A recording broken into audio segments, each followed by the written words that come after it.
amigas, ¿cómo están ustedes? Hoy muy contenta porque tenemos una nueva edición de nuestro programa Ventana al Éxito.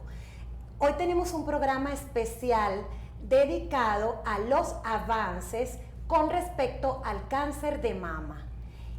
Sin antes iniciar, vamos a agradecer a nuestros patrocinantes, quienes son José Luis Carrasquero, presidente de la Asociación Venezolana de Parrilleros y director de la Escuela de Parrilleros de Venezuela.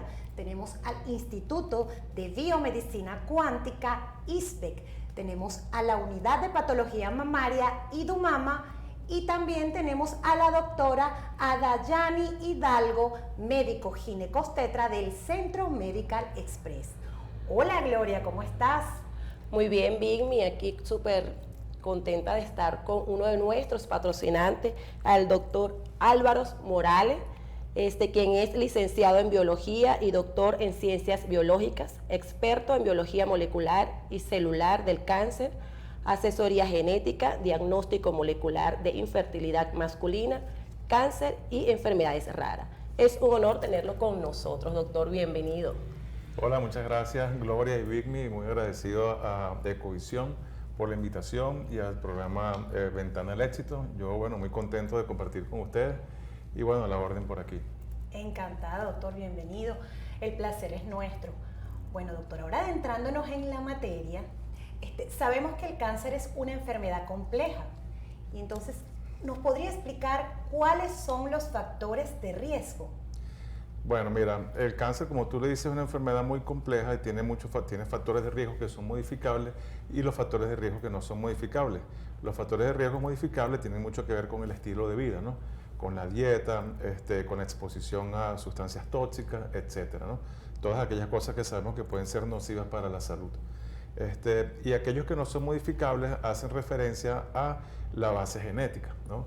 No todos los cánceres son de tipo hereditario ni de tipo genético, pero sí hay un porcentaje que más o menos está alrededor del 12% o 10% de todos los cánceres de mama, en donde se cree que hay una base genética, es decir, que son hereditarios.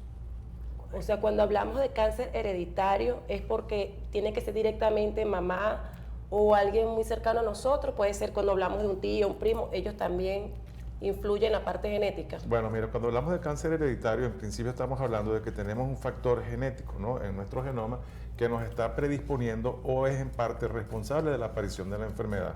Entonces, en consecuencia, nosotros estos factores genéticos los tuvimos que haber heredado de alguno de nuestros padres. Eventualmente eso puede aparecer en la madre, puede aparecer también por el lado paterno, pero también puede estar presente en los abuelos, tíos, en familiares un poco más lejanos, ¿no? No siempre vamos a tener mamá o papá afectado con el cáncer, pero sí tiene que haber un antecedente familiar, porque nosotros tenemos un factor genético que tuvimos que haberlo heredado de algún familiar. En casos muy raros, ¿no?, son mutaciones que se producen de nuevo, es decir, mutaciones que aparecieron durante la embriogénesis o la gametogénesis, que no están en nuestros padres. ¿Sí? Excelente. Doctor, y explíquenos un poco de qué trata el estudio genético en el cáncer de mama y cuáles son los avances que están actualmente. Bueno, mira, el estudio genético que se hace a aquellas pacientes que tienen la indicación, que eso es muy importante, ¿no? No todos los pacientes tienen la indicación de hacerse un estudio genético. El estudio genético, la indicación es para aquellas pacientes que tienen algún antecedente, ¿no? Y también para aquellas pacientes, en caso de tener la enfermedad, que haya aparecido el cáncer a una edad temprana, así hablando a grandes rasgos, ¿no? Entonces ese es un estudio que consiste en analizar un grupo de genes que predisponen a la aparición del cáncer como tal. En este caso estamos hablando del cáncer de mama, ¿no?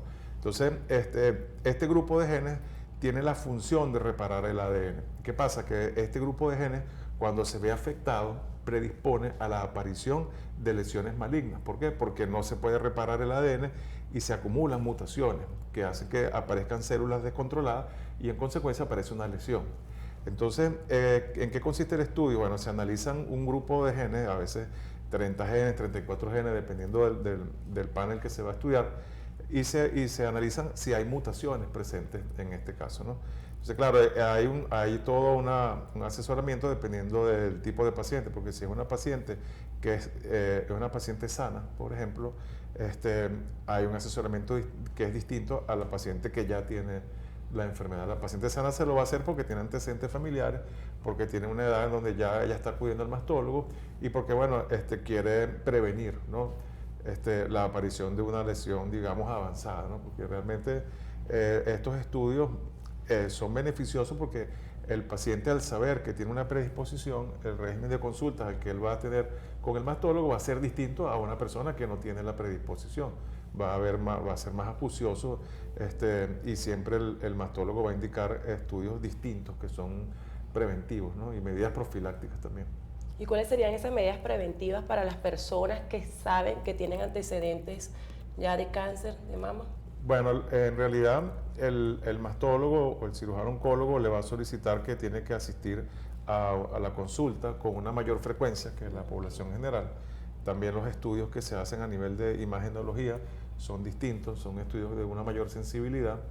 Y claro, el enfoque durante la consulta, el médico sabe que es una paciente que tiene la predisposición y obviamente el ojo clínico ahí va a ser un poco distinto, ¿no? En realidad, porque ellos tienen que estar atentos porque es un paciente de riesgo, ¿no? Siempre va a haber obviamente un estudio completo a todos los pacientes, pero en este caso estamos hablando de un paciente que tiene un riesgo preestablecido y bueno, ellos tomarán, el médico oncólogo, el cirujano oncólogo como tal, toma las previsiones del caso, pues. A pesar de que los estudios son iguales, los estudios, por ejemplo, de mamografía para estas personas son diferentes. Hay un equipo diferente para ellas. Hay unos estudios, eso es más de radiología, ¿no? Pero bueno, hay unos estudios que es la mamografía con tomosíntesis, que se indica a los pacientes que tienen riesgo, alto riesgo, y también estudios funcionales, ¿sí? Con contraste. Ok, por ejemplo, una preguntita rapidito, ya se nos acaba el tiempo.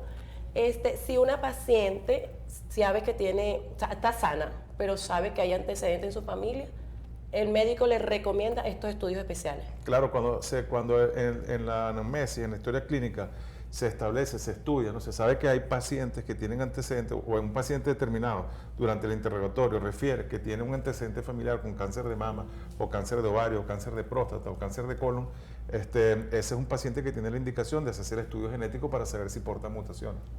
Excelente. Bueno, vamos a unos cortes comerciales y en el próximo segmento el doctor Álvaro nos estará ampliando aún más esta valiosa información que nos está compartiendo el día de hoy.